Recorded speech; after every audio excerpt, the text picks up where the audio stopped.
อยู่อีกทีหนึ่งเนาะอีกทีหนึ่งงวดที่สอง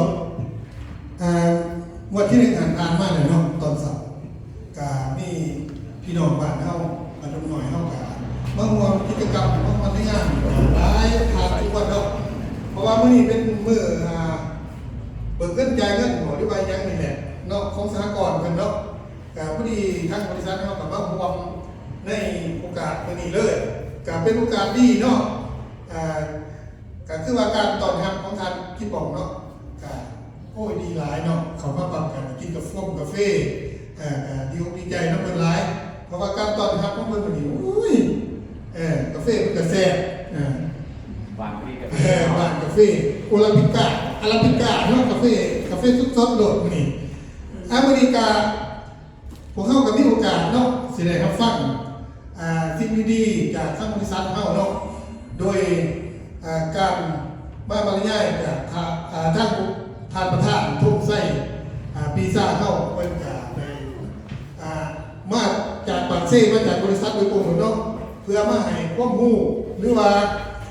ให้สิ่งดีๆเนาะแก่พ่อแม่พี่น้องเขาเนาะเพื่อเป็นเกียรติเนาะ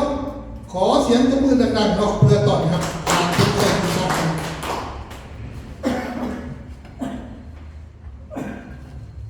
โอเคเนาะสวัสดีเป็นทุกท่านทุกท่านการเนาะเสียงเอโก้นั่นขึ้นนี่บอกขึ้นนี่บอกขึ้นนี่บอกโอ้แสดงว่าคนปรับปุ๊บปิดขึ้นนี่AUX mode ปรับเป็นยังไง FM mode เนาะนี่เลย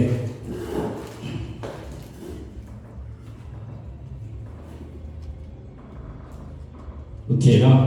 ขออนุญาตเนาะมาที่จริงอันมาเป็นหมู่บ้านนี่แหละแต่ว่า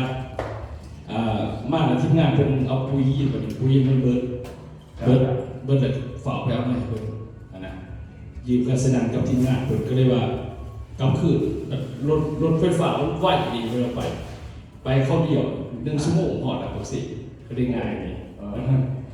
เนาะที่ว่าสวัสดีทีหนึ่งเราเขาจะซื้อทุ่งไส้พิซซ่าเนาะเป็นเจ้าของบริษัทเด้อเป็นเจ้าของบริษัทปุ๋ยที่จริงปุ๋ยเขานี่เขามาเคลื่อนไหวอยู่ที่เมืองเราหน้านี่2 ปี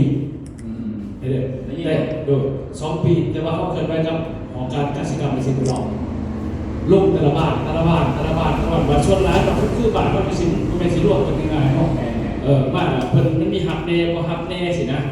เข้ากับไปทั้งในคุณชุดคุณหอดเราบัตรเราหยาบอกเราอยากมันมีบัตรหนึ่งจากแซงเนี่ยหวยแสนเขาไปได้ถูกไหมเขาไปได้ไปหมดเลยก็มี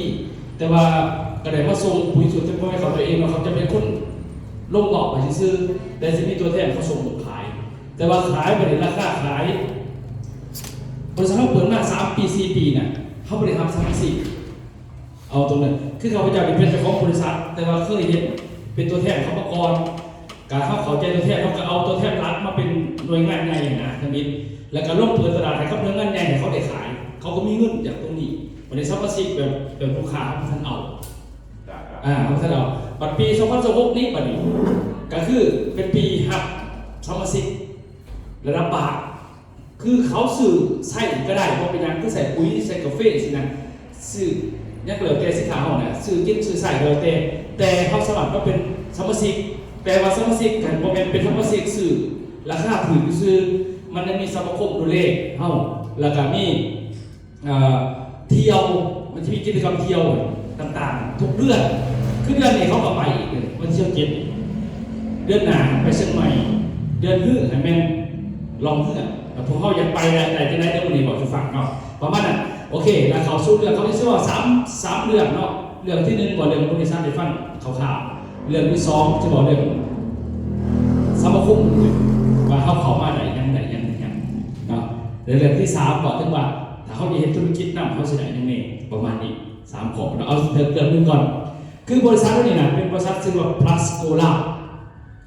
เนาะบริษัท Plus Cola นี่เป็นบริษัทขายหน่อยขายส่งและขายตรงขายหน่อยคือแบบซื้อF100แหละซื้อหน่อยๆซื้อขวดนึงมันก็ได้ราคานึงปุ๋ยห้องกันซื้อกระสอบนึงราคานึงซื้อโตนึงราคานึงซื้อ10 หลอดนึงเนี่ย15 ต้นนี่สินะก็ราคานึงที่เขาแถมสินะ ซื้อพวกนึงเนี่ย30 ต้นมันก็มีของแถมมีอีกขั้นสินะแล้วแต่เขาซื้อร่วมกันซื้อสินะก็เป็นนั่นน่ะเนาะแล้วนั่นต้นกำเนิดของภาษานี่มันมาจากประเทศไทยเพิ่นก็มาเขาลาวเขากัมพูชาเขาพม่าแต่ได้มีไทยกับอันนี้พิกันก็เลยว่ายุติไปก่อนโซนนี้เอาลาวเป็นหลักก็เลยเป็นเดือดของเฮาเนาะ2 ทางนี่เป็นผู้ผลิตปุ๋ยให้เฮาเนาะโดยที่ผ่านบริษัทเพิ่นก็ขยายเกิดว่าทั่วประเทศไทยแต่ของเฮานี่ปุ๋ยเฮานี่สูตรเฮานี่มันได้รับการพัฒนาตลอดเด้อพัฒนาจากไซต์จากศูนย์พัฒนาการเกษตรประเทศไทยแล้วก็ว่าศูนย์นี่เป็นเจ้าของศูนย์ตัวนี้ก็เป็นบอสใหญ่ของเฮาแล้วเป็นเจ้าของศูนย์ฉะนั้นศูนย์ต่างๆจะมีการพัฒนาตลอดสำหรับสินค้าทุกตัวส่วนใหญ่วัตถุดิบมันดีสำหรับพืชโดยตรงนะประมาณนั้นฉะนั้นมันจะมีนี่คือโรงงานผลิตอยู่ที่จังหวัดกาญจนบุรีแล้วโรงงานปุ๋ยของเนาะกาญจนบุรีประเทศไทยเพราะมันจะเป็นแรงผลิตปุ๋ยขนาดใหญ่ในบริษัทแล้วเพิ่นก็ขยายศูนย์จำหน่ายอยู่กรุงเทพอยู่จันทบุรีคือมาเมื่อกี้อาทิตย์ก่อนเนี่ยมาแต่60 คนเนี่ยก็มาจากจันทบุรีเนี่ยมีศูนย์ตัวนี้เขามาจากศูนย์ตัวนี้มายามเฮาแล้วมีอยู่กับกัมพูชาแล้วกัมพูชาเราไปก่อนเนาะพม่าก็เราไปก่อนเพราะว่าช่วงสงครามมันมีสงครามภายในเขาตอนนี้พี่เดนไทยเขาเราเขื่อนมันในพวกผ่านล่านี่มาในนามของบริษัทพลาสโกล่า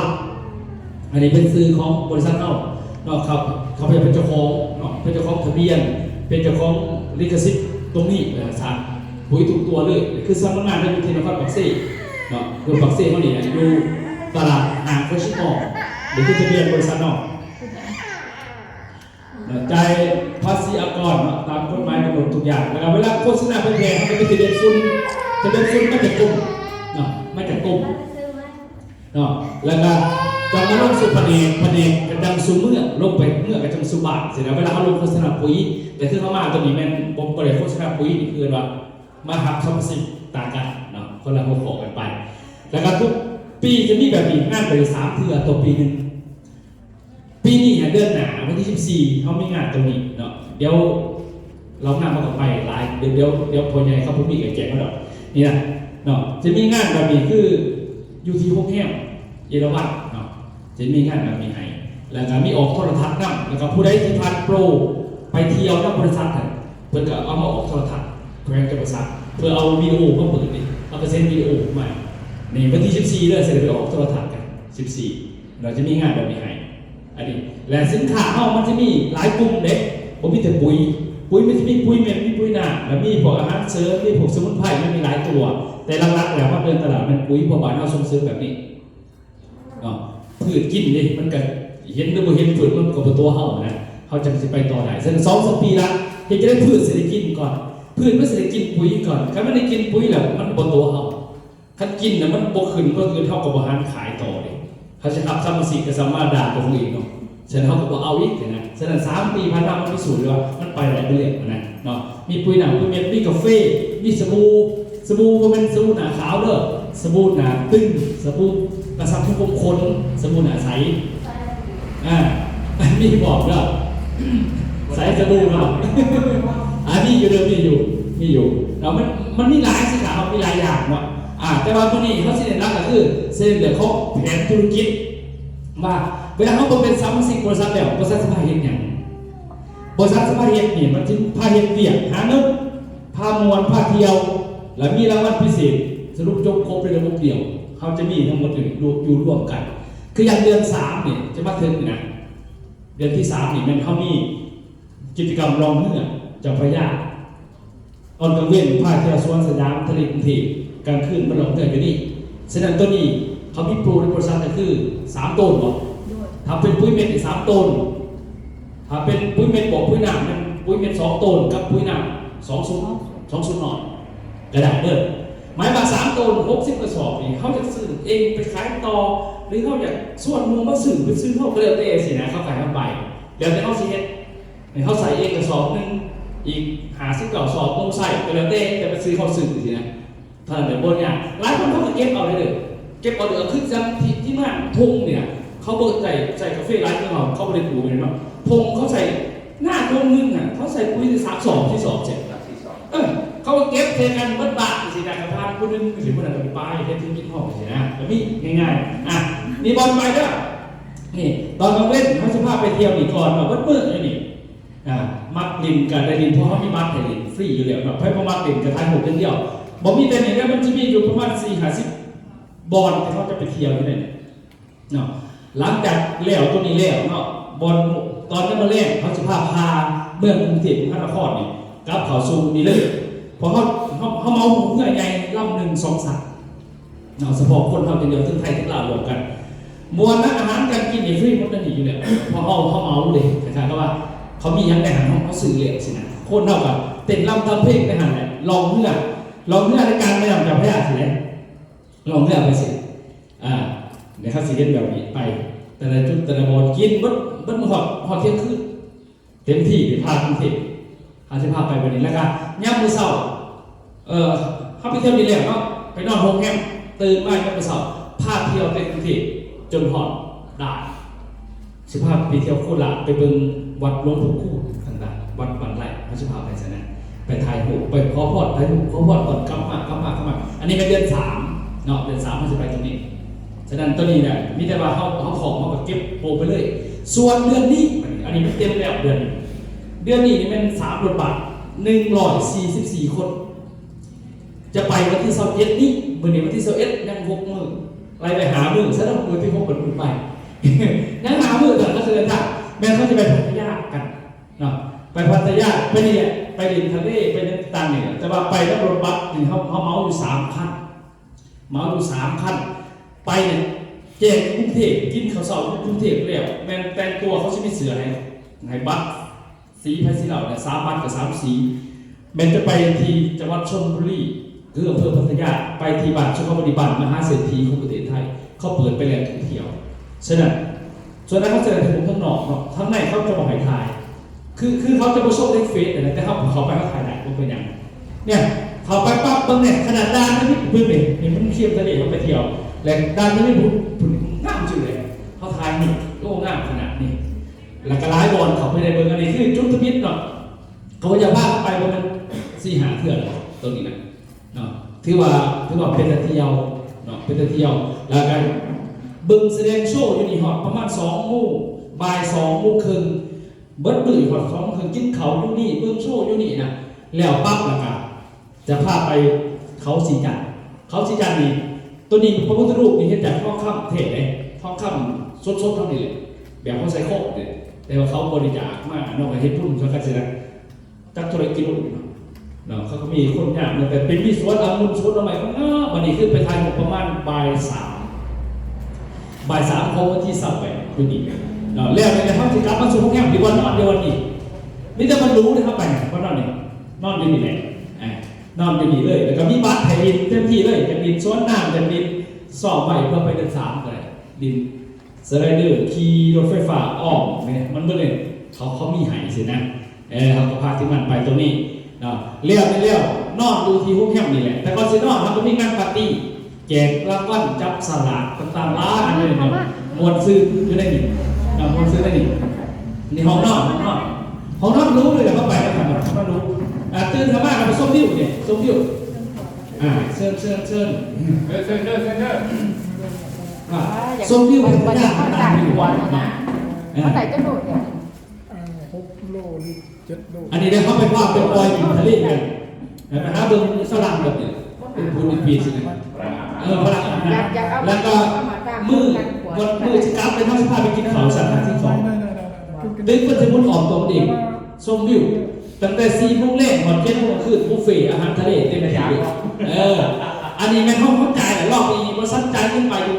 1,600,000 กว่าบาท3 บาทแล้วบริษัทเขาจะมีกินกับมีทุกเดือนนะมีทุกเดือนแต่ปีก่อนๆสุดท้ายก็จะลูกค้าแต่ว่าปีตัวหนีไปเนี่ยเขาจะเป็นสมาชิกสมาคมแล้วเขาสิดูแลแบบนี้แล้วก็นอกจากมีเที่ยวอีสานในสันไหนแล้วก็เดือน12เขาพาไปอีสานเหนือไปขอพรเลยแต่ละคนมากบางคนก็ถือเลขบางคนก็ขายของดีสินะไปวัดคำสนมนี่จังหวัดอุดรธานีไปหลายวันเขาไปเขามีไปตลอดวันนี้เดือน5เขาจะพากันไปอีสานใต้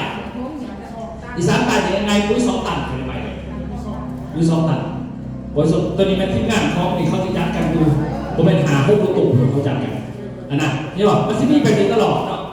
มีหายตลอดเลยพี่ขั้นที่สัตว์ไต่กับสิไปจนแล้วเขาเป็นผู้ซ่าเขาวัดผู้ซ่าไปขอพรจากผู้พญานาคสินะเขาเด็ดสัตว์ไปถือพญานาคอยู่กันการที่ว่าได้ทำบุญได้ขอพรจากเพื่อนเขาจะไปเนี่ยไปเป็นอีกมีไม่มีสัตว์ไต่ตัวนี้ก็ต้องมีพาสปอร์ตมีแต่สมรภูมิไปยืนที่อยู่จากบ้านหูแล้วก็เฮตุดาไปเลยง่ายมีเดือนหาเขาจะพาไปหมดเลยอันนี้บอกด้วยว่านี่คือเขามีกิจกรรมตลอดเลยนะสารเขาไปจอดกับบริษัทเลยบริษัททุกมือเลยปีนี้น่าจะบนปี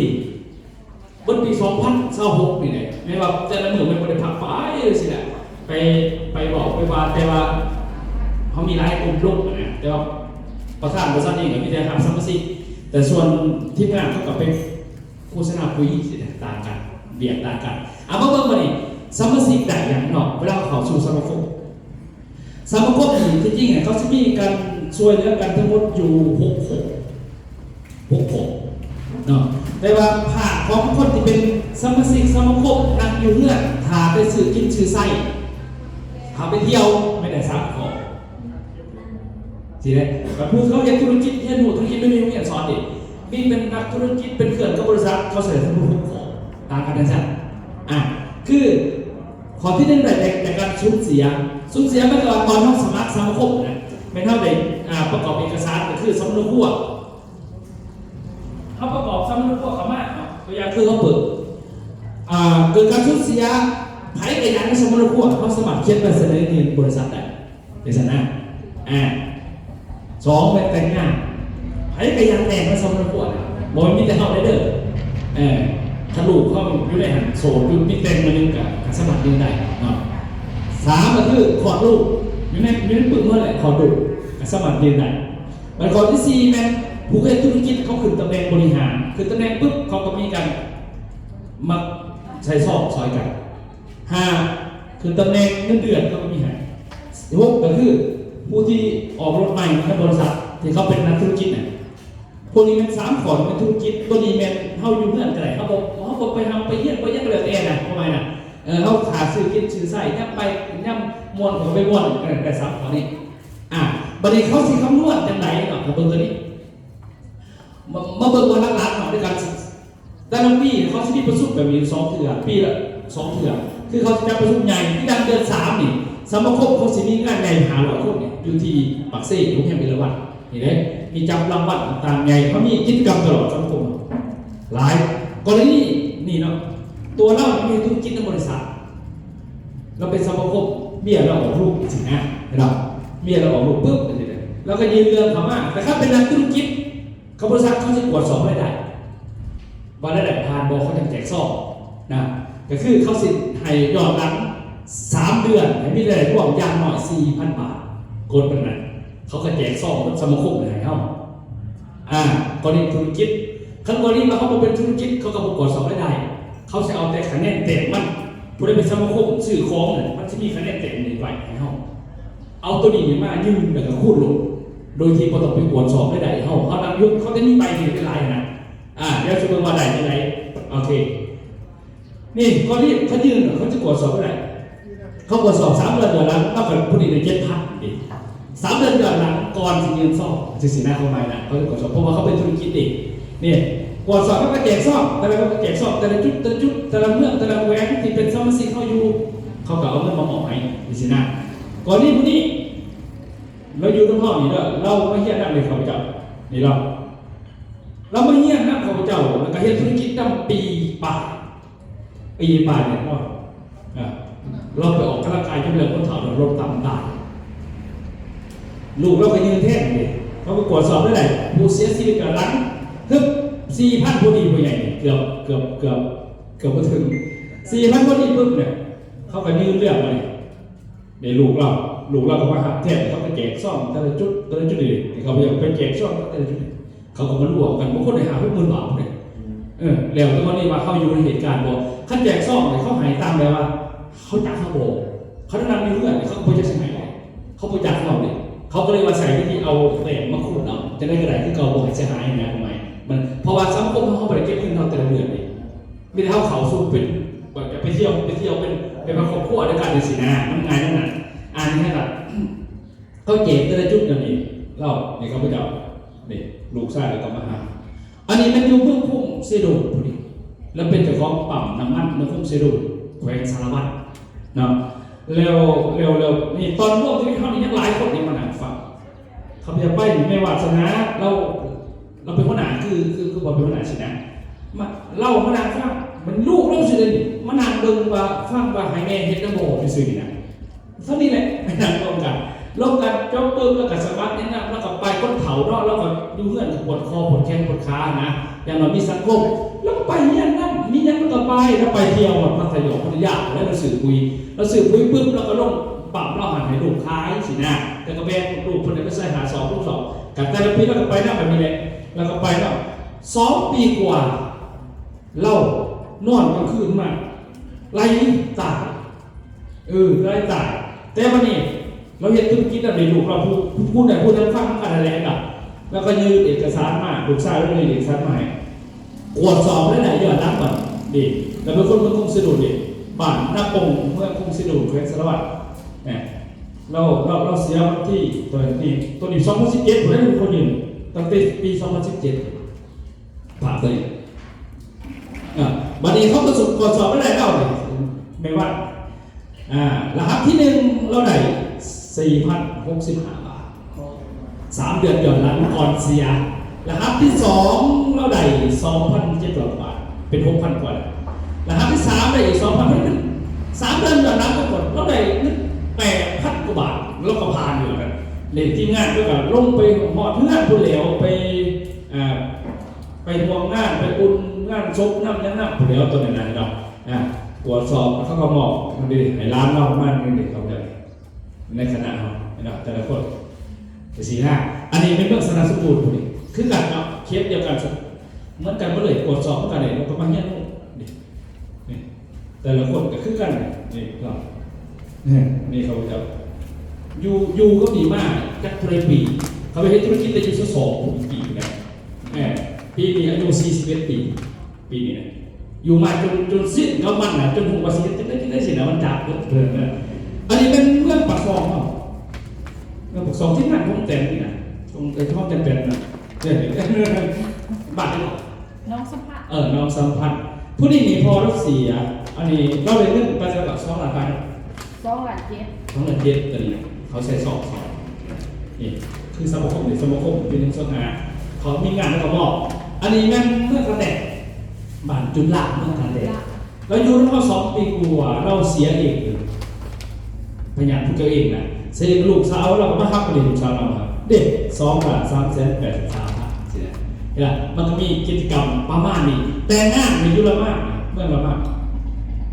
แต่งงานบอกกับลูกสาวเนี่ยเอาลูกสาวไปเยี่ยมลูกไปนั่งมีสังคมมวลอยู่กันแต่อยู่คือเก่าเนาะมันเป็นสิ่งนั้นอันนี้ไม่ยังมีสังคมคุยมันสื่อคือเก่าก็ไม่ต้องมาสื่อเลยนะเอาไปสิซักปกติเนี่ยจะไปซื้อทุกครั้งหรอกไม่เอาราคามันแบบนึงจะไปอยู่ได้หนิราคาต่ำลงมันประโยชน์เท่านะมันมียังเสียนี่แหละเขาก็ตรวจสอบได้ทำธุรกิจสินะนี่แหละเดี๋ยวเราได้4,000 บาทพอดีเด็กงานแต่งก็เป็นว่าเนี่ยเมย์เราก็มาครับหลายคนตัวแต่งงานกันหลายเนี่ยคนลาวมากันหลายคนในเรื่องนี่ก็แต่งงานนี่คือกันก่อนนี้ว่าผู้บริหารออกรถก็มีหลายอันในเบิ่งก่อนนี้ซื่อเอามาเบิ่งว่าเขาเสร็จแล้วเขาสิเข้าสู่สมาชิกตัวนี้ได้นะครับวิธีเขาก็เขาจะได้เบิ่งตัวนี้เข้าสู่ตัวนี้ง่ายๆเลยเนาะก็คือเวลาเขาสู่สมาชิกแบบปึ๊บสื่อของต่างๆมันจะมีคะแนนซีรีมาให้เขาฉะนั้นคือมื้อนี้นะผู้ได้สมัครเขาไปจะเร็วนี่ครับผู้ได้สมัครเขาสิเฮ็ดสิเขียนให้เส้นให้จับให้นะออกให้เก็บบอกวิธีเก็บใส่ที่ไหนบัดก็เบิ่งว่าตัวนี้คันเขาบอกเขาจะให้ถามเด้อให้ถามละเอียดเลยก็คือผู้ได้เป็นเขาสู่สมาคม1เวลาเขาซื้อสินค้ามีส่วนลดพิเศษ2ในห้องกิจกรรมเที่ยวฟรีนำกิจกรรมต่างๆพอคันเป็นสมาชิกเขาบอกไปเที่ยวไปอย่างซะต่อมาก็คือเขาอยากจะเห็นธุรกิจเขาก็สามารถทำธุรกิจได้ก็บริษัทได้เลยเบิ่งตามตำแหน่ง7 ขันเวลาเขาสิคูณเงินใช้ซอกเขาเวลาเขายืนเสนอมา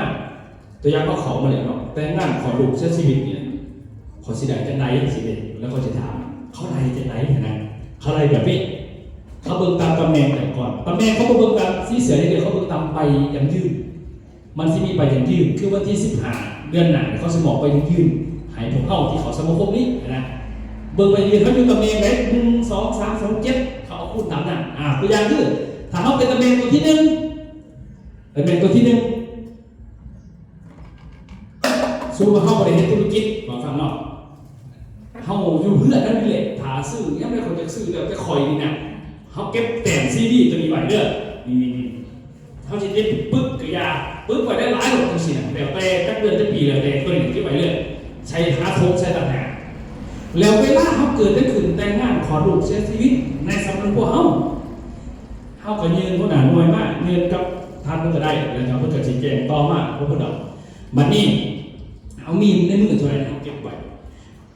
เขาจะยืนเกิดอะไรเขาจะคุ้นเลยเขาคุ้นตามเขาอยู่ตำใบประกาศไปยืนอยู่ตำแหน่งไหนแต่เขาอยู่ตำแหน่งไหนปุ๊บเขาจะเอาตัวเลขไปที่นี่มาพูดให้เขาลอยเท่านี่มันคือตำแหน่งลอยเท่าตัวอย่างคือถามว่ามี10,000 คะแนนมันมีคะแนนอยู่แล้วนี่มันมีคะแนนเก็บไว้เลยนี่มันจะมีเนี่ยมี10เปลี่ยนเสียงมันจะมีเขาบวกเสียกันบวกเสียกันเก็บไปจะเดือนจะปีก็แล้วแต่ถ้าเขาเป็นตำแหน่งนี้เขาเสร็จได้เงินอยู่คูณอยู่100 เท่าแสดงว่าเขามี10,000 คะแนนซีดีคูณ100 เท่าเขาก็เลยล้านกีบเสร็จซองให้เขาผมไม่นะแต่ถามว่าเป็นตำแหน่งที่2เนี่ยมันถามตำแหน่งที่2นี่เขาจะคูณให้เรา200 เท่าจะต่างกันไหมเนี่ยมันคือกับตำแหน่งคะแนนเท่านี้เดียวแต่ว่ามันคูณต่างกันเท่ามันเนี่ยถ้าเป็นตำแหน่งที่3นี้ตำแหน่งตัวนี้เขาจะคูณให้เรา300 เท่ามันคือกับตำแหน่งสมคมฮะตำแหน่งตัวที่4นี้เขาจะคูณให้เรา500 เท่าคะแนนอันเก่าเลยแต่มันคือกับตำแหน่งว่าเขาได้หน่อยลายคือกับตัวถ้าเป็นตำแหน่งตัวที่5เขาจะคูณอยู่600 เท่าขั้นตำแหน่งตัวที่6เขาจะคูณอยู่700 เท่าขั้นตำแหน่งที่7เขาจะคูณอยู่ที่1,000 เท่าอันนี้คือเขาเป็นสมาชิกสื่อกิจที่ใส่อยู่เงื่อนเขาบริเวณเห็นจิตบริสุทธิ์ใจจนมันไม่ได้สื่อนั่งไปมาประชุมหรือว่ามาสื่อพอเขาประชุมซื้อเขากระไดคะแนนฟรีเลยหลอกด่ามากเขากระไดฟรีเลยเขาเป็นสมาชิกมานั่งฟังเขากระไดฟรีเลยคะแนนพอไปนะเขาต้องสื่อของกระไดอีกสินะแสดงว่าเขาพูดตามนี้วันนี้เอฟจะขึ้นตำแหน่งมาเนี่ยตำแหน่งขึ้นได้บนตัวนี้มาเนี่ยนี่ฟังนี้ตัวนี้ฟังเขาได้ตัวนี้ฟังตำแหน่งตัวนี้นี่เขาสมัคร500 บาทนะ350,000ได้สบู่ไป4 ก่อนหรือได้2 กล่องเขามาพอสักปุ๊บเขาได้ตำแหน่งเสื้อแล้วเสือเอาเองก่อนแต่เวลาเขาขยายสมาชิกเขาเองได้10 คนเขาได้เงิน1,500 บาทเลยเขามาเอาเสือฟรีไอ้สันนักกฎหมายนะได้เสือฟรีนะสันตัวนี้มันก็มาเขาสมัคร500เป็นตำแหน่งเลยเก็บคะแนนอย่างเดียวเก็บแต่คะแนนอย่างเดียวเก็บมาใส่เกิดนั่นคือการงานกระดูกยังได้แต่ยาเก็บเวลาหรอกเขามาพูด100 เท่าเขาเป็นเงินเสียสองนะครับอันนี้คือเงินเงินสมาคมแต่เขาบริเก็บเงินจะเข้าได้เป็นว่าเป็นเรื่องเก็บขึ้นจากก็ไม่ดีมาเราจะพิจารณาที่จะเก็บคะแนนที่จะไหวซึ่งเนี่ยนั่นเข้ามาพูดในเดี๋ยวง่ายๆนะสมมติซักก็มันใจเองบ่ได้แจกซองไปง่ายๆนะจ๊ะขั้นตอนที่2นี่คือถ้าเขาสื่อคะแนนมีคะแนนในรหัสเท่าครบ250 คะแนนที่นี่เขาคือตำแหน่งอยู่นิวสตาร์เห็นเจสซี่คะแนนก็ดีที่คือนิวสตาร์แต่ซื้อขาดซื้อปุ๋ยซื้อกระบอกกาแฟซื้อในยาที่มีคะแนนมันก็เข่าไปเนี่ยมันคือตำแหน่งนี่กวดสอบได้ทั้งโทรศัพท์มือถือเขาเองกวดสอบไปเลยเนาะนี่ก็คือตำแหน่งนี่แหละบางตัวนี้เห็นเจสซี่คือตำแหน่งตัวนี้มี500 คะแนนบวกเติมจาก210เป็น500แล้วเขาไปเที่ยว1 เทื่อเขาเป็นตำแหน่งก็ไปเที่ยวก็บริษัทเที่ยว1 เทื่อขึ้นตำแหน่งปั๊บเที่ยวที่2คืออีกตำแหน่งตัวที่4เที่ยวตัวที่3ก็ขึ้นหลดเที่ยวตัวที่4ก็ขึ้นเที่ยวที่5เขาไล่เที่ยวขึ้นเดียวเที่ยวกับไปเที่ยวห้องมาเลยเขามาขึ้นตำแหน่งเลยกลับมาไปทำไปยืนขึ้นไปสินะง่ายๆใช่ไหมเขาไล่เที่ยวมวนเรียกว่ามีงานมีเงินมีมวนมีเที่ยวมีรางวัลพิเศษให้เขารางวัลพิเศษคือสมาคมคือวันรางวัลพิเศษอีกนึงขึ้นตำแหน่งตามเที่ยวแต่ถ้ามาพดเข่าเขาก็ไปเที่ยวที่ไหนเบิ่งตามคะแนนนี่ไม่มีคะแนนนั่นแหละถ้าเราเที่ยวขังหนึ่งเขาขึ้นนี้ เที่ยวขันซ้อมถ้าคนลงเที่ยว3เที่ยว4เที่ยว5ขึ้นตำแหน่งตามเที่ยวเลยเที่ยวแต่ละขั้นบวกขึ้นตำแหน่งเลยแต่คันว่าเขาไปไปก็นี่ตอนนี้เขาสื่อ500เขาขึ้นดีขึ้นเที่ยวในลูกกระดาษไปคนละเต้สินะบัตรตำแหน่งที่2ให้มี1,000 คะแนนบวกกันไปเรื่อยๆ1,000 คะแนนก็คือตำแหน่งที่เที่ยวให้ลูกกระดาษไปแล้วบ่มีหยังสินะเข้ามาเที่ยวตัวที่3เห็นตัวนี้เห็นตำแหน่งตัวนี้เห็นมี3,000 คะแนนแค่นั้นเองเที่ยวให้ลูกหลานเกิดแดงสินะเท่านั้นเองตำแหน่งขึ้นตามเที่ยวแต่ว่าเวลาขึ้นตำแหน่งเนี่ยเขาสิเบิ่งตามใบอย่างยืนเข้าใบประกาศเข้ามาเพราะว่ากลับมาเที่ยวพึ่งเขาก็เตรียมออกใบประกาศเขาก็บอกเขาไปขึ้นรถเพจเนาะเขาไปทำที่เพจเนี่ยไปประกาศเขาจะมีบัตรให้เขาแล้วเขามีใบตัวนั้นไฮฟี่เบิ้ลบุคคลที่เขาลงที่เรียนได้ไฮฟี่สำหรับพวกบัตรต่างๆเนี่ยเวลาเกิดก็คือเขียนใบเสนอมาแล้วก็ก๊อปปี้ใบยังยืนที่เขาหายมาเพราะเขาอยากได้เขาเป็นตำแหน่งไหนดิเขาก็มาคุ้นเท่านั้นก็เป็นเรื่องในโลกเท่านี้ง่ายๆพอดีปัญหาห้องพอดีเข้าเช็ดที่ไหนเวียเข้าไม่หนัก1คือตำแหน่ง2เก็บคะแนนซีดีอยู่ไปได้หลายเท่านั้นเองเวียเข้าพอดีคะแนนซีดีมาจากไซต์เข้าสมัครนี่เข้ากระไดนะเป็นเรื่องนี่คือกฎของในซีดีผมทำนี่นะนี่เลยนี่เข้าสมัครสมาชิกสมัครก็ซื้อเข้ากระไดหาซีดีคือพอดีเข้าสมัครเท่ากับเขียนเสร็จเลยหาธงเก็บไว้2ถ้าเขาซื้อสินค้ามันซื้อคะแนนเขาจะคล้องนะซื้อดักคะแนนก็ตามตัวอย่างเขาซื้อ1,000 คะแนนปึ๊บคอยซื้อขึ้นแต่ว่าคอยซื้อ500 คะแนนนะคอยซื้อเป็นเสือเล่เขาซื้อมัน500 คะแนนเพิ่มเขาก็คูณ 10% มันก็เป็น50 หรอกเขาก็ได้50 ที่อีกใช้กระทงบ่อยนะอันนี้คือมันอาจจะการซื้อของนั่นแหละแต่ทุกการซื้อเขาก็จะมีคูปองจับรางวัลคูปองจับรางวัลเดี๋ยวกองคนเอามาให้ดูปุ๊บบอกกันนะบอกเอาเครื่องเขาลงขึ้นอีกนะจะส่งบอกไปว่าเนี่ยเวลาเอาลงคือบอกขึ้นไปมันจะมีคูปองไหนบอกเนาะวันนี้สมาชิกเก่าคือเขาเป็นสมาชิกเหลวสิมาห่วงงานสิกระดาษซีดีฟรีเลยง่ายๆขนาดโอเคนะมียังถามตัวนี้ไหมอยากให้ถาม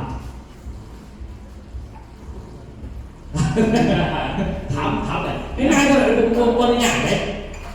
ส่วนผ่านธุรกิจก็คือเดี๋ยวเขาฟังต่อไปผ่านธุรกิจตัวนี้เขาผ่านทางสมาคมก่อนให้เขาจะว่ามันประเด็นที่ยังสับสนเลยเขาประเด็นตรงมาจากไม่ได้เขาซื้อของเขาคะแนนกับเขาได้ซีรีส์เป็นของเขาเก็บไปจัดเดินจัดปีก็แล้วแต่เนี่ยเพราะเป็นยังถามเอาสมาคมกับสมาชิกเนี่ยเดียวกันหรอเขาเป็นบ่แม่นคนละคนละสมาชิกไม่ว่าคนที่สมาชิกสื่อคุยกับบริษัทตัวนั้นเลยขอดูเขาตัวสมาคมคนละ5 ปีคนละก็ต้อง5 ปีนี่5 ปีนี่เนี่ยกำลัง5 ปีนี่ผ่านมาสมาคมเขาทำแต่ว่าเขาเอาแต่พวกเนี่ยธุรกิจมาเป็นให้บอกแต่เขาแจกซองขนาดนั้นเป็นธุรกิจปัญหานั่งอยู่เพื่อนสื่อของเขาเอาแต่เป็นเขาเก็บเอาอยู่เพื่อนให้เขามาเป็นส่วนรวมคนอื่นเนี่ยมันก็ง่ายพอได้พี่น้องเต้นทีเด็ดสินะประมาณนั้นครับฉะนั้นตัวสมาคมนี่มีแต่ยังไงคือสมาคมก็คือนี่เลยเนาะสมาคมก็คือนี่แหละ3นั่นแหละ7 ขันนี่สมาคมเขานี่แหละนี่เขาจะเป็นนี่ขั้นตอนนี้ครับผลเป็นอันนั้นคือว่าสมาคม500 บาทแต่ว่าเขาได้คล้องกลับไปได้เป็นซ่า2 กล่องหรือสบู่4 ก้อนสินะหรือว่าซ่า1 กล่องสบู่2 ก้อนสิก็ได้เขาก็ได้คล้องขึ้นไปแต่เขาได้ของสมาคมตำแหน่งที่ดีอยู่เลยมีแต่เขามีแต่วันขาเขาออกเสือหรือตัวนี้เขาซื้อเสือใส่เฉพาะถ่ายรูปเพื่อไปออกบัตรคือสินะแต่เวลาเขาขยายได้10 คนแต่ละคนไปเขาเป็นยังก็เบิกเสือฟรีตัวนึงเขาบอกเป็นเสือเขาเป็นเงินจะได้แค่นี้ก็ได้ที่กันนี่คือรักมันประมาณนั้นเดี๋ยวพี่จะเขาจะเอาตัวไหนนะผมว่าทำสิ่งนี้เขาตัวอย่างคือเขาเป็นสมาชิกแล้วคือพอเป็นสมาชิกแล้วพอเขาสมัครปุ๊บเราไปเบิ่งคะแนนคะแนนพอไม่เขาหรอกแสดงว่าพอสมัครนี่มันคือตัวแทนเลยใครก็ว่าเขาสมัครเขานี่แต่เขาเป็นกวนพันเลยพันสมาชิกเห็นมาเข้ามันมีตัวเลขคะแนนเท่าไหร่คะแนนมันคือตัวแทนที่ด้วยเดี๋ยวถามด้วยสิเขาก็กดตัวเก่าเลยแต่ว่าสมัครเขามาเนี่ยเขาใช้อะไรคือบางเขามีคะแนนเท่าไหร่สินะเขาไปเรื่อยไหมสมมติว่าที่คนเนาะจากห้องขยายออกทุกคนขยาย10 คนเนาะ10 คนและอันพอไป ตะกอนสิคือนึกไว้แนะน แนะนำ ำคุณนี่ก็แนะนำวันนี้คุณนี่ไปแนะนำห้องอะไรเป็นรับเป็นเรื่องอีกบ่รับเป็นสิ่งอีกบ่ เพื่อนแนะนำเองที่ ไปแนะน เพื่อนแนะนำคณะเพื่อนคนต่างหาก ำเขาก็นอก ของเพื่อน โอ้เฮานี่สิคือ สิ เจ้าห้อง ถึง แนะ ห้องแนะนำเพื่อนแนะนำต่อสิเป็นเพื่อน แต่ว่าเพื่อนนี่คือกับห้องแล้ว แมนต้นแมนอยู่ในธุรกิจถึงกับเขา โอ้ แต่ว่าอยู่ในตัวนี้เห็นมันเขาไล่ตาม ตาม ไปนั่นโอเคได้สิ่งคนได้แต่ที่สอง เดี๋ยวตัวนี้แมนเข้าสมัครมามีคะแนน250ก็ได้หรอก จ้า ได้หรอกตัวสิบคนแบงก์ว่าเข้าใจฮับเซอร์ฟี่แต่ว่าบริษัทให้เงินอยู่ไหนให้เงินอยู่ไหนมีเงินค่าขยายให้ พอได้สิหาเราจะได้ไม่ได้ แสดงว่าพอเป็นพวกกับเป็นตำแหน่งนี่หรอเนี่ยไม่นับมาไปเลยเพราะว่าสมัครเขาต้องตรวจสอบด้วยคะแนนจริงเหรออันนี้ง่ายๆแค่นั้นโอเคเนาะตัวนี้เข้าใจเนาะอันนี้บอกถึงสังคมเข้าใจไปแล้วตามแกนนั้นอันนี้บอกถึงว่าเมื่อกี้ถ้าบอกถึงว่าธุรกิจมันผ่าธุรกิจทำให้สังคมสามารถเฮ็ดเป็นธุรกิจได้เท่าไหร่เนาะเฮ็ดได้ทันทีเลยง่ายๆเลยเขานั่งเงื่อนนี่แหละแต่เขาสามารถเฮ็ดธุรกิจได้จังซี่เด้อบอก3ตำแหน่งก็มันมีเกณฑ์เนาะเขาบอก3ก่อนแบบบอกเป็นตำแหน่งที่1 2 3ไปฟังเนาะสูงๆของแสดงบอกตักสิเสือถ้าเป็นเสือซี่นี่สามารถมาหาเราได้เนี่ยถ้าไปขายงานน่ะถ้าเราขายงานครบ10คนไปเนาะเอาเสือฟี่เนาะเมื่อกี้เนาะแต่วันนี้ในระหว่างเขาขายงานเขาได้เงินนำขยาย1คนปุ๊บก็แล้วแต่เนี่ยเขาสามารถ500 บาทเลยทำฟ้าเลยเขาเป็นตำแหน่งที่1เขาขยายแต่คนแบบเด็กเขาเป็นตำแหน่งที่1เท่าเนี่ยได้เงิน150 บาทเลย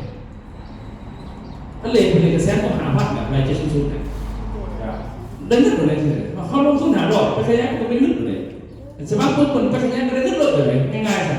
บ่ให้ยากเนี่ยนั่นแสดงเป็นตำแหน่งที่1เขาก็ได้150นะเขาเป็นตำแหน่งที่1เขาขยายตำแหน่งที่1เขาก็ได้150 บาทต่อคนเขาขยาย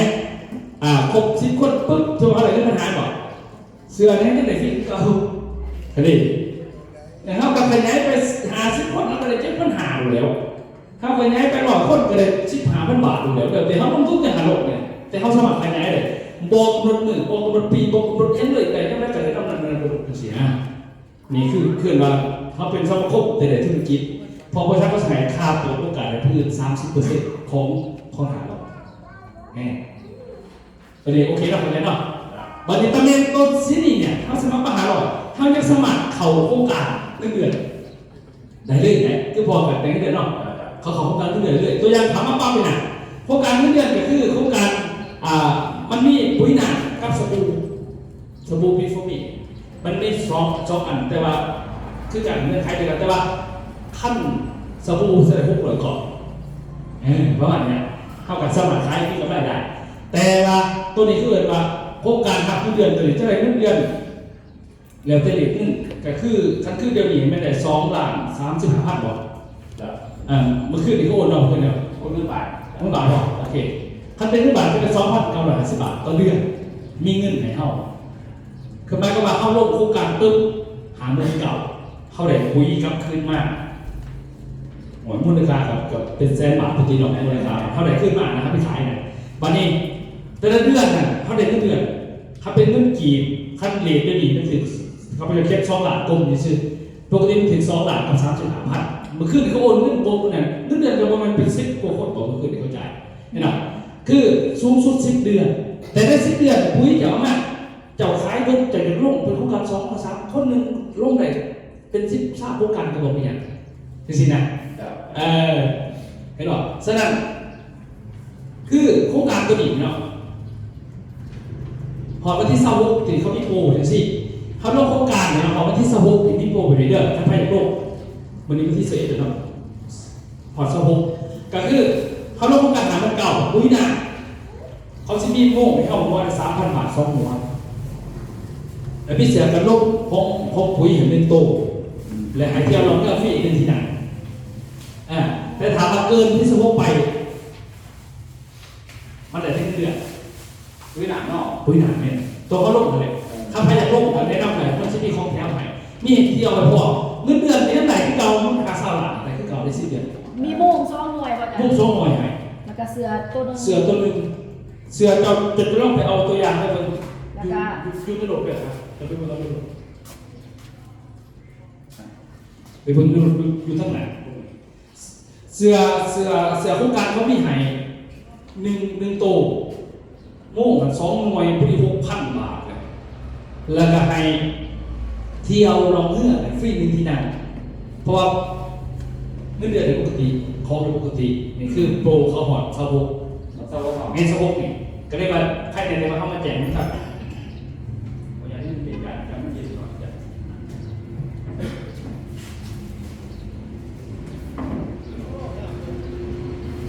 ไปเอาเสือมาให้ดู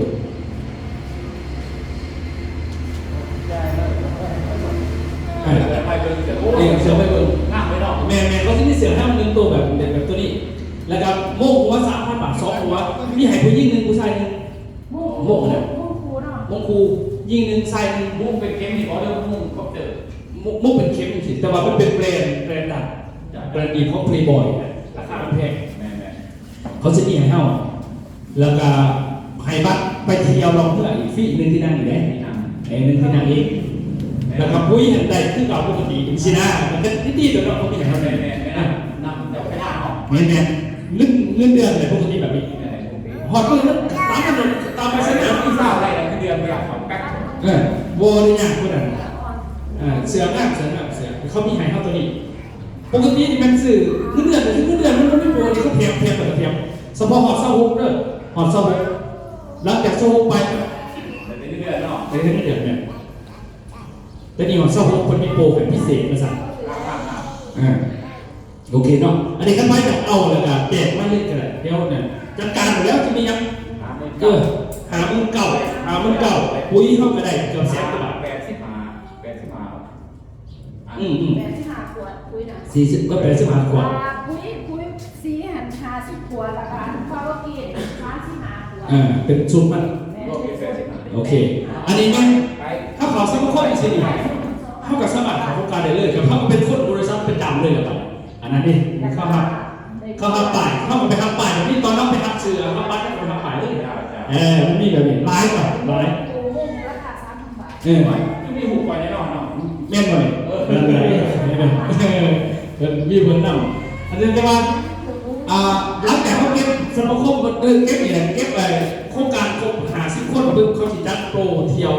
ของสมาคมเงินเดือนนั่นของคณะเงินเดือนเดียวมีอีกหลายต่างคือผ้าเที่ยวอีกรอบนึงที่มีเสือให้อีกเฉพาะเขาจะเขียนอะไรว่าสมาชิกโครงการเงินเดือนแสดงว่าผู้คนนี้เป็นคนทำเงินเดือนภาษามันจะมีอย่างนี้เจสันนำเป็นขอไปอันนี้โอเคบอกถึงตำแหน่งที่1เมื่อกี้เนาะตำแหน่งตัวนี้เลยเห็นบอกเงินแต่ละอันมันจะมาคือกันเห็นบอกว่าเขาได้สมาคมกับท่านพ่อมันเป็นเงินธุรกิจอีกขอดึงนี่ตำแหน่งที่1เบอร์ตำแหน่งที่2นี่ตัวสีฟ้าได้ตามที่ไหนก็ตามที่ไหนถ้านับเป็นสีฟ้าปุ๊บนี่แปลว่าเขามีสมาชิกเขาในน้ำไหลเนาะเนี่ยในน้ำไหลไพ่กันเขาในน้ำไหลไม่นับ4 คะแนนเข้าไปเข้าเลยขึ้น100%เห็นไหมนี่ถ้าในน้ำปุ๊บเขาเป็นสีฟ้าเขาได้210เขาเป็นสีแดงเขาก็ได้500เขาเป็นสีนี่เขาก็ได้1,000 บาทเขาเป็นสีนี่เขาก็ได้3,000ถ้าเขาเป็นสีนี่เขาก็ได้5,000ด้วยหมายความว่าเขาเป็นตำแหน่งตัวสีฟ้าใช่ไหมเขาในน้ำสมาชิกมากแต่เขาเห็นเขาหรอกเขาขึ้นเขาไปได้แต่คุณจำสันดีไหนให้บอกมันบ่มีอันเสียหายสมมติตำแหน่งสมาชิกกับตำแหน่งธุรกิจต่างกันเนาะต่างกัน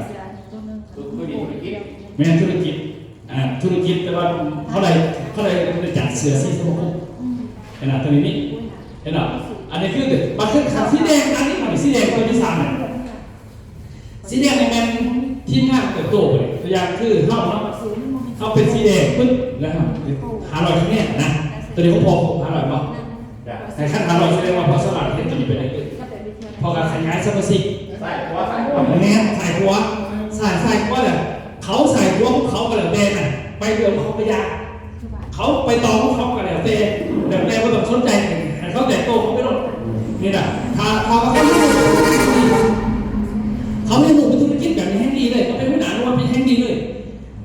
แต่ว่ามันอยู่ภายใต้เขาอยู่เดียวเขาแต่งไปของเขาเงินเป็นของเขาเองนะแต่ว่ามันอยู่ภายใต้เขาคือว่าถามกี่ได้ป่ะเขาเป็นซิปเขาเป็นตอนซิปอะไรอย่างนะบางทีบริษัทเขาสิจ่ายเงินเราจ่ายใส่จากแต่ละคนยูเนียสิมีแต่คนลอยคนเหลือในฟังนี่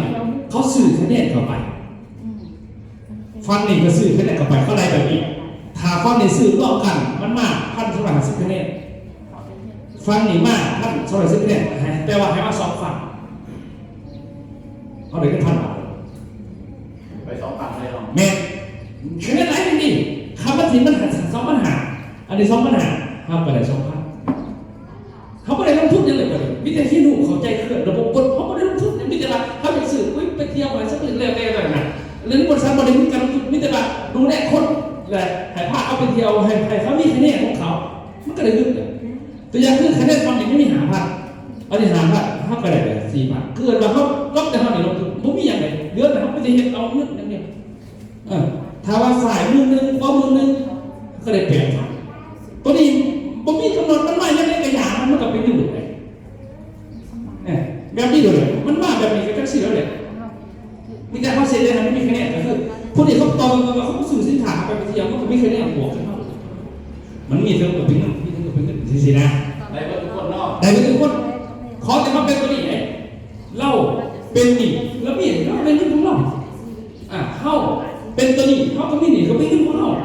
บอกเกี่ยวเลยโกงเข้าไปท่านพอสงสัยเป็นนี่แต่พอมีแต่ฟังเงินมันก็ไม่เป็นเงินเขาต้องมี2 ฝั่งแต่ละคนมี2 ฝั่งหมัดนะดูแล2 จุดเพราะนี่เนี่ยโมมีอย่างเงี้ยเลยสบายนี่มันเป็นขึ้นมาแปลว่าเขาชนะแต่เสือแดงขึ้นไปขั้นเสือม่วงยังไม่ได้เสือม่วงไม่ได้ขยายกับในเงินเดือนขั้นเราลงทุนแต่ขั้นเราสื่อโป่งก็ได้ด้วยสื่อโครงการเห็นว่าเขาก็เปิดเสือม่วงสมัครเขาโครงการหาเขาไหน ตอนนี้มันก็ได้แสดงได้เลย พอมีคะแนนหาเราดีกว่าขั้นนี้ระดับมันหอดเรือแต่ว่าเขาทับเสือคือตัวหุ่นมันไหวแต่ว่าตัวหาเราไม่ได้คอมเลยที่เราเขาไล่ไปแล้วไล่ไปแล้วขั้นนี้หาเราไม่คอมเสือเขาไล่ไปแล้วเรือแต่ว่าเสือหนึ่งว่าหุ่นเขาพาไปยืนไปซื้อนะเขาไล่ละโอเคครับเป็นเขาขอใจจุดเด้อนี่คือเขาใจจุดทุกชิ้นเป็นสิฉะนั้นเขาไม่ได้มาเขาเป็นตัวเสือแดงนี่เนี่ยใครคะแนนหนักเลยที่นะคะแนนนี่มันก็มาเป็นเรื่องหมดเลยมันนี่ก็เป็นเรื่องเฉลี่ยนี่แมวเต้จะใหญ่จะได้คะแนนเอานี่คนไปจ่ายเรื่องแบบนี้นี่เขาจะได้100 ล้านบาทเขาก็มีคะแนนร่วม100 ล้าน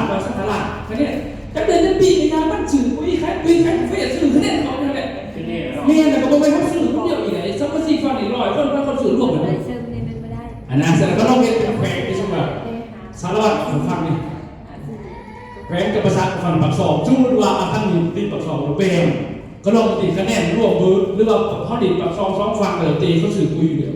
เอามารวมกันเขาต้องไปบวกหรอกเขามีรหัสสมาคมกับเป็นตำแหน่งไหวคือเนี่ยโทรศัพท์เข้าหาเขากระโดดมันนี่แบบ เขาเอง เขาไปตรวจสอบได้เองมันมีคะแนนขึ้นเองมันคนแต่ว่ามันมีคนสื่อเนี่ยมันก็เป็นเงินแดงในเงินเขาเป๋าเจ้าเพราะนั่นไหนบนมีอย่างเลยง่ายๆเลยเรื่องเราเข้าใจตัวนี้กระจกเงินมันก็มาตามตัวนี้เนี่ยอันนี้เมื่อคืนเนี่ยเขาลงหยอดไปเพราะว่าในโรงพยาบาลนะบ้านเขานี่เลยพอทีมงานเขาไปให้แม่เขาได้เงินหลายตัวเลยคือมีคนในเงินพอเพียงเลยพอเพียงมันไม่ได้เงินเกือบ2,000 บาทจากตัวนี้มึงลงแผ่นขึ้นอีกไหนพอเขาใช้ลงคะแนนถูกวันที่10วันที่20วันที่30หรือ31มือขึ้นอีกวันที่3หรอกเนี่ยเขาได้เงินมาขึ้นวันละ2,000 บาทแต่ว่าเงินพี่น้องสองหาเขาก็ได้ขึ้นอยู่แล้วเขาเบิกเงินรายวันต่างหากมันขึ้นตัวคะแนนเนี่ยเขาได้2,000อีกคนนึงสมัครเป็นรายวันเนี่ยซื้อลิโก้ซื้อหลานลิโก้นะอันนั้นได้เงินเป็น1,000 กว่าบาทนี่จากตัวนี้จากตัวนี้นะเพื่อยืนยันหลักฐานจะให้เบิกเลยมันกลัวสอบเลยนี่อินเทอร์เน็ตโอเคเพื่อนดีใจเบิกว่านี่คะแนนตัวนี้เลยไปคะแนนตัวนี้อะไรเพื่อนแบบนี้รหัสเรานี่เพื่อนสมัครกันดูสมัครบ้านนี่เลยแต่ว่าเขาหันทีมงานเขาดิที่เขามีสายหัวเขาดินี่ลิโก้รหัสบ้านนี่สมัครบ้านนี่เลยลิโก้แก้วองศาวันที่3 วันเดือนสมัครบ้านนี่เขาเลยนึกตัวอยู่เลยเดี๋ยวสิกดดูเฮาเสียเห็นว่ามันเป็นจังไดนะเพราะเฮาเสียธุรกิจต้องการอยู่เดี๋ยวมันก็ต้องเข้าใจตรงนี้พวกนี้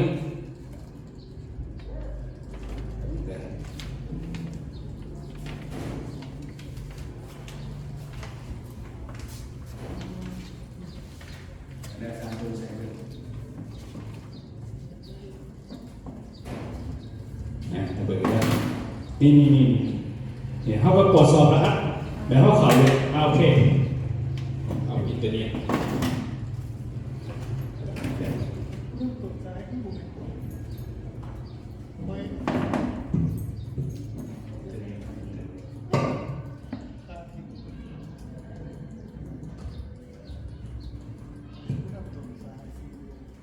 โทรศัพท์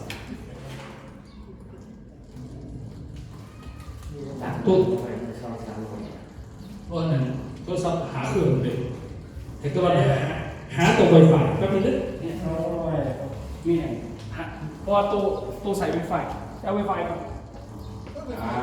เขาฟังตัวนี้ มีรหัสไวไฟ บอกจะข้ามไปยัง สั่งรหัสไวไฟไม่บอกเอาสิจะสิไงนี่บอกตัวนี้บอกผู้นี่บอกที่ก่อน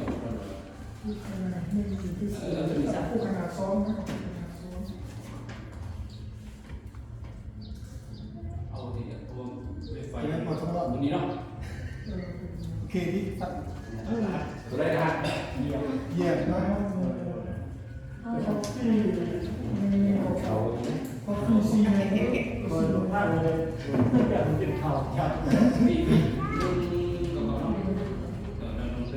เนี่ยเสียหายเบิ่งว่าเขาได้รูปอะไรนี่คนแบบเขาเองรูปสมัครบ้านเองกูซื้อมีโกไปเลย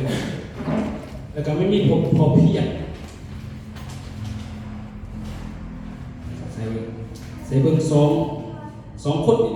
แต่ว่าพอเพียงเราสมัครจะโดนเหลวก็เลยกันไว้อย่างจนกว่าไปที่เข้ามาหานับถือ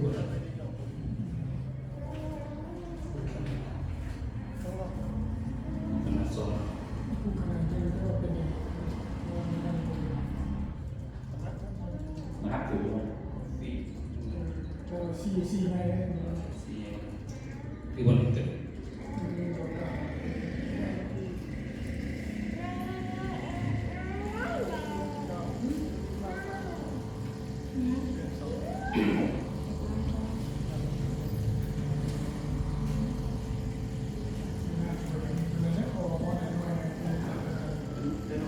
สามเป็นไกลเนาะ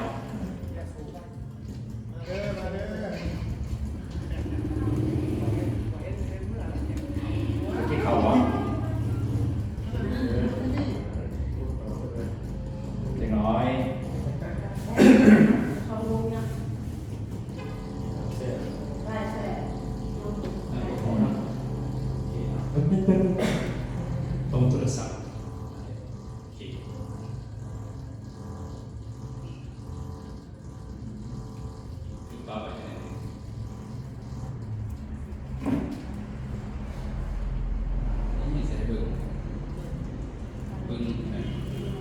รหัสเราเนี่ย560กับ6พวกเขาสมัครได้รหัสเป็นแบบ560กับ6 60เขา เดือนตัวนี้เป็นบิโก้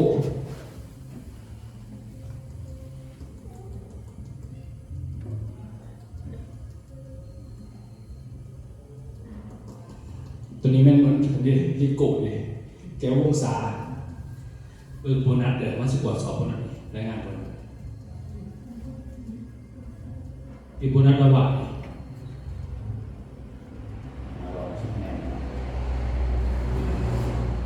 นี่รวมแล้ว750 บาท ไม่ได้50 บาทไม่ได้ 750 บาทเมื่อไหร่พังเมื่อวานนี่เมื่อวันวันนี้มาเบิ่งของเพียรเราได้มีคะแนนเราเก่าหน่อยคะแนนเลยเราลงคะแนนเพราะเราทำใจให้มันถึงผ่านนี่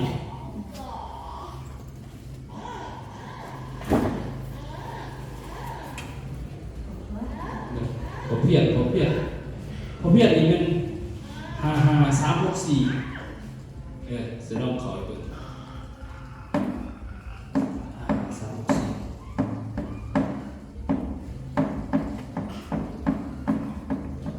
364ตัวนี้มันพอเพียรนี่พอเพียรนี่พอเพียรเด้อพอเพียรนี่เรามีชีวิตคะแนนสายกดนี่มาเบิ่งเพราะว่าทีมงานนับดิโก้ยังเป็นพิธีกรเองมีเงินโบนัสเราเมื่อวานนี้1,000ก็50 บาทเลย 50 บาท แม่เงินโบนัสเขาบ่อย ได้หมด แปดที่กับ ไปกับ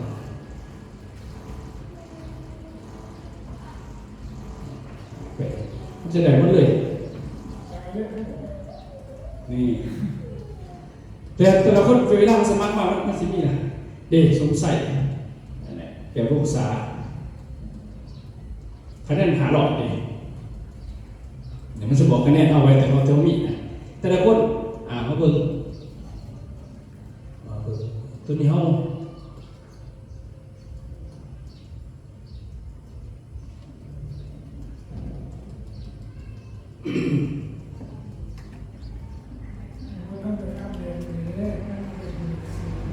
แม่เคยครับเพิ่งโบราณมาหรือสิ ยัง มันมีโบราณ6,000ขาสิบาท ไม่คนเท่าไหร่ พยายพ่อพยายผู้มีเอ้ยพยายเขาผู้มี เมื่ออะไรโบราณมันออก ตัวช่วงท้ายเขาจะเด็ก ออกมันออกแรงโบราณ วันที่3นี่31จะตอนเกิน สำคัญเด้อเด้อตัวนี้ต้องฝึกเบิ่งเองเด้อมันเป็นของมันตัวนี้นะแต่ว่าเวลามันเป็นเรื่องจริงเขาสิเขาเกิดมันจะตัดยังหา%จากไทยตัวอย่างคือตัวนี้มาแสดงเขาจะตัดออกประมาณ5%จากไทยหลังจากมันเป็นเรื่องจริงนี่มันออกมาเนี่ยวันที่31 เดือน 12 2025โอ้เป็นปี2025ตัว แม่แต่ วันที่ทราบ แต่วันที่สาม เขาไปเขาแข่งกัน เราซื้อสินค้า โอ้เดือน12เนาะโอเคนะแม่ได้เนาะมันสะดุดเนาะนี่ก็เดือน1เนาะ แม่ โอเคมีแต่เป็นกดเช็คเอาตามนี้โอเคเห็นไหมเนาะนี่มันเป็นสีแต่ละคนคือเป็นสีแต่ว่ากดของมันจะเป็นเรื่องจะยังไงนี่เลยนี่แหละโมเมนต์ตรงนี้ตรงกี่มันมาจากนี่สั้นเขาต้องเบิ้งจะคล้องตัวนี้หายได้นี่อยากรู้ว่าจะไม่เห็นเอาเงินเป็นของเขาเขาก็เบิ้งได้ใช่ไหมเบิ้งไม่ต้องทำเองจังนะเขาต้องเหี้ยเขาเลยตัวนี้แต่เขาไปเหี้ยเขาเหี้ยก็อย่างว่าเงินจะคล้องไปเลยนี่เด็กอยากได้เงินเท่าไหร่ก็เห็นเอาอยากได้เงินล้านบาทก็เห็นแต่ไม่มีคะแนนนี่มันจะเป็นเงินเขาเป้าเขาล้านบาทใช่ไหมเขาจะได้เท่าไหร่คะแนน10 ล้านบาทซื้อได้ราคากันหรอกเขาก็เห็นมีคะแนนตัวนี้มีคะแนนตัวนี้เท่านี้เท่านั้นนี่เป็นนั่นเสือแดงถึงจบแล้ว เขาแล้วมันตามไม่ได้ ก่อน มันบอกท่านเขาคนนี้ไหมมันเป็นการบริษัทที่มี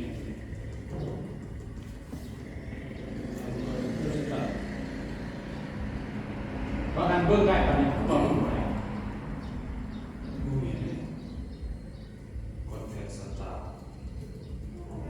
มันคนเบื้องไหนมากกว่าคนเบื้องไหน ว่ามันเป็นโรคแอลกอฮอล์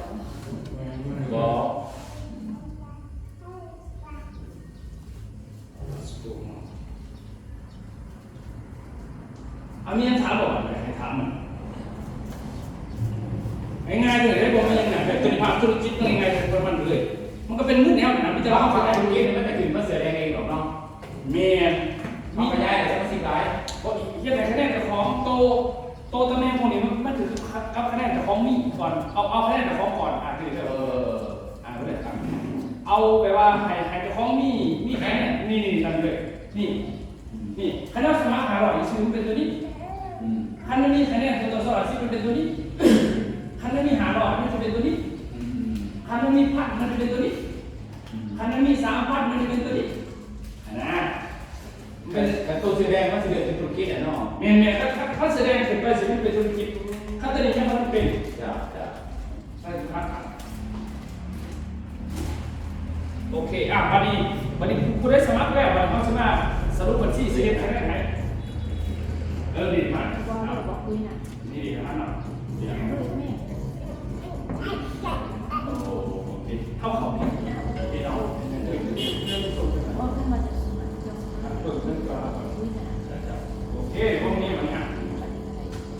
อาจารย์เอาเสือสมคมมาหนักหรือเปล่า เมืองนี้แกจะไปขายเป็น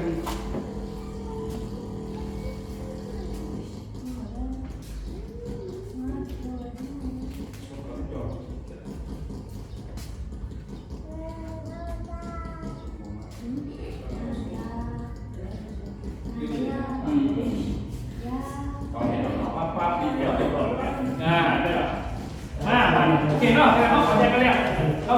คะแนนหายมาเนี่ยคะแนนมันมีคะแนนสมาคม